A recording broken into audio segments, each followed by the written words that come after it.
So narcissists have this thing, and I call it like a reality distortion field, where it's just like they just make stuff up sometimes.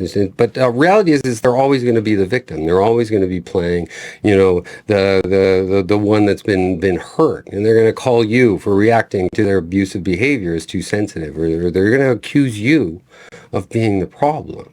And then what happens? It's just like it gets followed by silence. And the silence that actually follows makes us doubt what's real. And then, in the final stage, it's just like what they realize is that once we've been in these manipulative situations for a while, we end up gaslighting ourselves.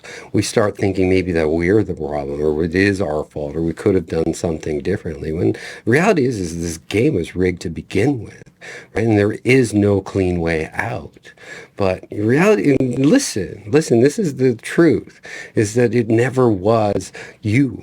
Right? That was just the voice that's in your head is actually their voice. And because you've heard it repeated so many times, it actually can sound like your own voice. And when we start to reclaim ourselves, when we start to heal, when we start to grow, when we start to work on ourselves again, what we're actually doing is this ends up being a fight for our own mind. And the whole insanity of that whole experience, that can be undone. But the whole thing starts by labeling the insanity for what it was. That was an insane environment, and you were stuck in there. And it feels like it got stuck on you.